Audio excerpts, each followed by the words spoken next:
Hello மக்களே, ஜீவா மீனாட்சி செம இன்ட்ரெஸ்டிங்காக போயிட்டுருக்கு. நம்ம மீனாட்சி அவங்க அம்மாவும் சேர்ந்து தேன்மொழியை பார்க்குறதுக்காண்டி அவங்க வீட்டுக்கு வராங்க. அந்த சமயத்தில் நம்ம அப்பத்தாவும் மீனாட்சியை வீட்டுக்குள்ளே விடாமல் தடுத்து நிறுத்துகிறாங்க. அதை பார்த்துட்டு இருந்த நம்ம ஜீவாவும் சமாதிரடியாக வந்து மீனாட்சியை வீட்டுக்குள்ளே கூட்டிகிட்டு போனாங்களாம்.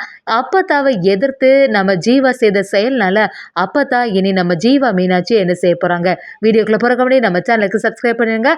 அப்படியே பக்கத்தில் இருக்க பெல் ஐக்கனையும் கிளிக் பண்ணிடுங்க. அப்போ தான் நான் போடுற வீடியோவில் உங்களுக்கு நோட்டிஃபிகேஷனாக வரும். நம்ம மனோவும் அந்த சடங்குகள் எல்லாத்துக்குமே தயாராக இருக்கும்போது அப்பத்தாவும் அந்த இடத்துல வந்து இன்னைக்கு எதுவுமே நடக்காது, கண்டிப்பாக இன்னைக்கு வந்து 2 பேரும் வெளியில தான் இருக்கணும்னு சொல்லும்போது நம்ம மனோவும் தேன்மொழியும் அப்படியே அதிர்ச்சியாகி நிற்கிறாங்கன்னே சொல்லலாம்.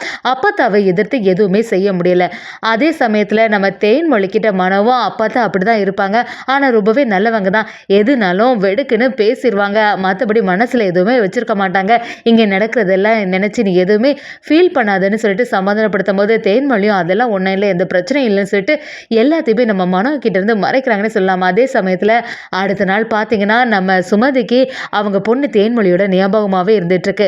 மீனாட்சியும் நம்ம சுமதியை பார்த்து எதுக்குமா நீ கவலைப்பட்டுட்டு இருக்க, அக்கா எப்படி இருப்பாளோ என்னையாதோ அப்படிங்கிறதானே யோசிச்சுட்டு இருக்க, நீ எதுவும் கவலைப்படாத, நம்ம ஒரு காப்பே தேன்மொழியை பார்த்துட்டு வந்துடலாமே அப்படின்னு சொல்லும்போது சுமதி நீ சொல்கிறது சரியாக தான் இருக்குது, ஆனால் அந்த அப்பத்தாவை நினச்சாதான் கொஞ்சம் கஷ்டமாக இருக்குது, அவங்க நம்ம வீட்டுக்குள்ளே போகிறது எதிர்பார்க்கவே மாட்டாங்க, அவங்க நம்ம போனாலே ஏதாவது ஒரு பிரச்சனை பண்ணுவாங்களே என்ன செய்யறதுன்னு சொல்லும்போது நம்ம மீனாட்சியை நான் எதிர்த்து எந்த பேச்சையும் பேசவே மாட்டேன், நீ தைரியமா இருமா அப்படின்னு சொல்லும்போது நம்ம சுமதியும் சரி நீ வந்து அங்கே வந்தாலுமே அந்த அப்பதான் என்ன சொன்னாலுமே அவங்க எதிர்த்து ஒரு வார்த்தை கூட நீ சொல்லிடாத, நம்ம தேனுக்கு தான் அது பிரச்சனையாக முடியும் அப்படின்னு சொல்லும்போது நம்ம மீனாட்சியோ சரிம்மா நம்ம சேர்ந்து போகலான்னு நம்ம சுமதியும் மீனாட்சியை சேர்ந்து தயாராகி நம்ம தேன்மொழியை பார்க்கறதுக்காண்டி அவங்க வீட்டுக்கு வராங்க. அதே சமயத்தில் நம்ம தேன்மொழியும் வீட்டில் நடக்கிறது எதுவுமே அம்மா கிட்ட சொல்லக்கூடாது அப்படிங்கிற ஒரு முடிவுலேயே இருக்காங்க. நம்ம மீனாட்சி அவங்க அம்மா கிட்ட சரி நீ ஃபஸ்ட்டு போமா, நான் கொஞ்ச நேரத்தில் வந்துட்டேன், எனக்கு ஆஃபீஸில் வேலைகள் எல்லாம் இருக்குல்ல, அதை முடிச்சுட்டு ஸ்ட்ரெயிட்டாக அக்காவோட வீட்டுக்கே வந்துடுறேன்னு சொல்கிறாங்க. நம்ம சுமதியும் சரி மீனாட்சி நான் முதல்ல தேன் எப்படி இருக்கா சொல்லிட்டு போயிட்டு வரேன் அப்படின்னு சொல்லி நம்ம சுமதியும் தேனை பார்க்கறதுக்கு வராங்க. அந்த சமயத்தில் அப்பத்தாவுக்கு சுமதியை பார்த்த உடனே கொஞ்சம் எரிச்சல் தான் ஆகுது. இல்லை தேனை பார்க்கறதுக்கான தான் வந்தேன் அப்படி சொல்லும்போது சரி வாங்கன்னு சொல்லி வேண்டா விருப்பா கூப்பிட்றாங்க. நம்ம சுமதியை தேன்மொழியை பார்த்து என்ன தேனு நீ நல்லா தானே இருக்க அப்படின்னு கேட்கும்போது ஆமாம்மா நான் நல்லா தான் இருக்கேன், எனக்கு என்ன குறை அப்படின்னு சொல்ல ஆரம்பிக்கிறாங்க. நம்ம சுமதியும் தேனை தனியாக கூட்டிகிட்டு போய் தேனு எந்த பிரச்சனையும் இல்லை, இந்த வீட்டில் அன்னைக்கு பெரிய பிரச்சனை நடந்துச்சு, இந்த அப்பத்தான் உங்ககிட்ட எதுவும் பிரச்சனை படலையே அப்படின்னு சொல்லும்போது தேன்மொழியும் இல்லைம்மா இங்கே இருக்கிறவங்க எல்லாருமே நல்லவங்க தான், இந்த வீட்டில் எனக்கு எந்த பிரச்சனையும் இல்லை அப்படின்னு சொல்லிட்டு நம்ம தேன்மொழி நடந்தது எல்லாத்தையுமே மறந்துட்டு அவங்க அம்மா கிட்ட ரொம்பவே சந்தோஷமாக இருக்க மாதிரி ஆக்டிங் கொடுக்க ஆரம்பிக்கிறாங்க. நம்ம சுமதியும் நீ நிஜமாக தான் சொல்கிறியா தேனு, நீ நல்லா தானே இருக்கன்னு மறுபடியும் கேட்கும்போது தேனும் ஏமா நீ இப்படி கேட்டுட்டு இருக்க, என்னை பார்த்தாலே உனக்கு தெரியலையா நான் சந்தோஷமாக தான் இருக்கேன் அப்படின்னு சொல்கிறாங்க. நம்ம சுமதியும் மனோ மாப்பிள்ளை எல்லாம் நல்லவங்க தானே, உன்னை நல்லபடியாக பார்த்துக்கிறாங்களா அப்படின்னு கேட்குறாங்க. நம்ம தேனோ ஏமா மறுபடியும் அதையும் நீ கேட்டுட்ருக்க, நான் நல்லா தான் இருக்கேன், நீ எதுக்கும் கவலைப்படாதுன்னு சொல்ல ஆரம்பிக்கிறாங்க.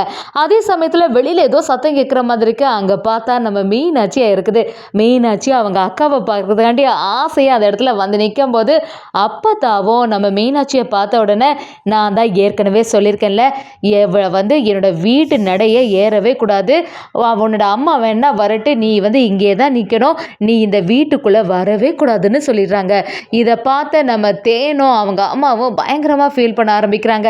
மீனாட்சியும் இல்லைம்மா ஒன்றும் பிரச்சனை இல்லை, அப்போ தானே சொல்லுது, நீ அக்காவை பார்த்துட்டு வா அப்படின்னு சொல்லிட்டு நம்ம மீனாட்சியும் வெளியிலே நிற்கிறாங்க. அதே சமயத்தில் நம்ம ஜீவாவும் வரும்போது கரெக்டாக மீனாட்சி வெளியில் நிற்கிறத கவனிக்கிறாங்க. என்னாச்சு அப்படி சொல்லிட்டு அவங்க அம்மா கிட்ட விசாரிக்கும் போது மீனாட்சி அப்பத்தான் வீட்டுக்குள்ளே விடலைன்னு சொல்ல ஆரம்பிக்கிறாங்க. அதே சமயத்தில் ஜீவாவும் இந்த அப்பத்தாவுக்கு டார்ச்சர் வர வர தாங்கவே முடியல, அவங்க பண்றதெல்லாம் சரியான செயலே இல்லைன்னு சொல்லிட்டு அவங்க அம்மா கிட்ட சொல்ல ஆரம்பிக்கிறாங்க.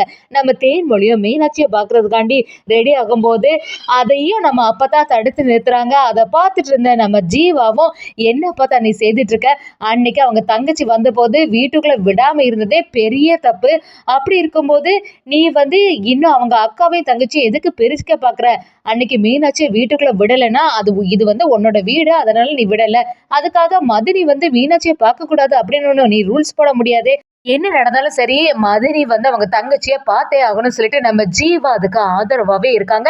அப்பத்தாவை எதிர்த்து ஒரு கடத்துல நம்ம மீனாட்சியை வீட்டுக்குள்ள நம்ம ஜீவா கூட்டிட்டு வருவாங்கன்னே சொல்லலாம்.